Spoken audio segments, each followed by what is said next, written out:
farisun fasilul Mbàkke bu soobee la Mbàkke bu soobee la kii mooy jiite mooy wasila lor dem na xéewali baawaan te dootul jaxabatal ku sopp Sëriñ Fallu di fi ni nu màggal Alaaji Fallu Alaaji Fallu xéewal war la lor jadu la Sëriñ Saam abidu rabbal aalamiin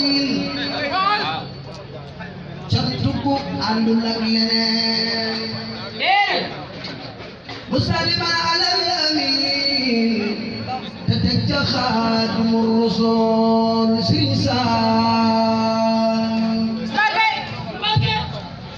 abid rabbal alamin waaye cantuku àndul ak leneen musaliman alal yamin te teg ca Xaadimu Rasuul Sëriñ Saam ku di murit ay jooy la maaw sunu sang bii di nëbbu naa bu nu gisatee sunu sang